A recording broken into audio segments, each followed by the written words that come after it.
Hello everyone, আসসালামু আলাইকুম। তো আজকে আমি কিচেনে ভাত রান্না করবো আর হচ্ছে যে পাট শাক রান্না করবো। তবে পাট শাক ডাল দিয়ে রান্না করবো। তা আমি এর আগে কখনো খাইনি, তবে অনেকজনরে আমি দেখছি মানে পাট শাক ডাল দিয়ে রান্না করে খাইতে।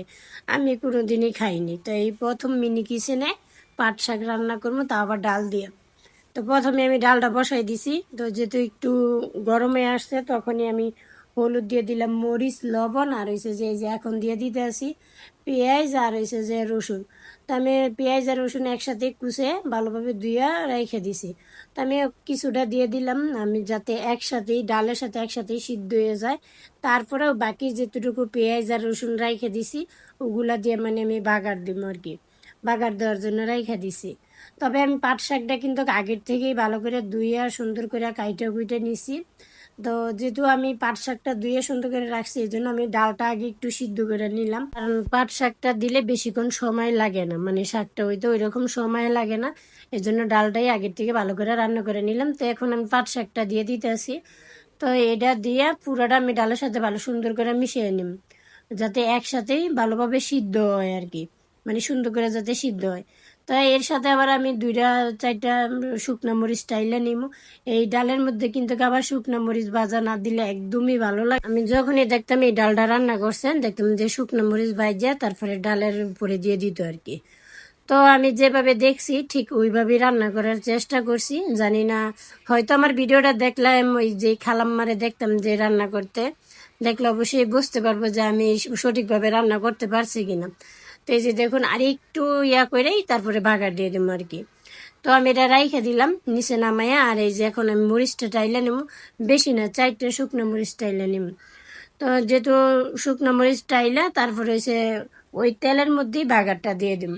তো আমি একটু পানি ছিল কড়াইতে, ওইটা সরাই যে একটু তেল দিয়ে দিলাম, যেটুকু মানে ডালের মধ্যে বাগার দিতে যেটুকু পরিমাণে তেল লাগে অতটুকুই দিয়ে দিলাম। আর এর মধ্যেই আমি যে 4টা শুকনো মরিচ ভাজে নিতেছি। এই 4টা শুকনো মরিচ আমি আমার মরিচগুলো যে ভাজা হয়ে গেছে, এখন আমি মরিচগুলা ওই ডালের মধ্যে দিয়ে দেবো, পাট শাক আর ডালের মধ্যে দিয়ে দেবো। মরিচের আবার ওই যে বুটাটা আছে, তো ওটা আবার ফালাই দেবো। তো আমি প্রথমে পেঁয়াজটা দিয়ে দিলাম, যেহেতু মানে তেলটা অনেক গরম হয়ে গেছে, পেঁয়াজটা দিয়ে দিলাম। আর আল্লাহ রহমতে আজকে ওই রকম বাতাস ছিল না, ওই মানে বেশি একটা কষ্ট হয়নি আজকে, মানে রান্না করতে ওই রকম কোনো কষ্ট হয়নি। তো এই যে দেখুন আমার বাগার দেওয়া হয়ে গেছে, আর এখন আমি ডাইলা দিতে আসি। আমি ইচ্ছা করলে চুলার ফেরাই মানে ডালতে পারতাম, তারপর আমি নিচে রেখে ডাললাম। আর এই যে বাকি যেটুকু পেঁয়াজ ছিল এতটুকু দিয়ে দেবো, কারণ পেঁয়াজ আর রসুন যদি সুন্দর বা বেশি না দেয় তাহলে এই জিনিসটা আমার কাছে মনে হয় না যে খাইতে ওই রকম একটা ভালো লাগবে। কারণ পাট শাকে রসুন পেঁয়াজ না দিলে এমনিতেই খাইতে ভালো লাগে না, এরপরে আবার ডাল আছে।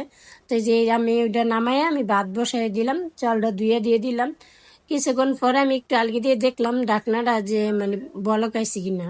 অল্প পরিমাণে পানি মাত্র গরম হয়েছে, এখনো বলক আয়নি। তো আমি লাড়া দিয়ে দিলাম, লাড়া দিয়ে আবার একটা ঢাকনা দিয়ে দিব, কারণ ঢাকনা দিয়ে দিলে তাড়াতাড়ি বলক আয় পড়বার। এমনিতেই চুলাটার ভিতরে আগুন আছে, অনেকটা গরম। তো অল্প পরিমাণে আমি লাকড়ি দিলেই হয়ে যাইতেছে। এই যে ভাত মশলা দিলে এই যে বলক আইসা পড়ছে।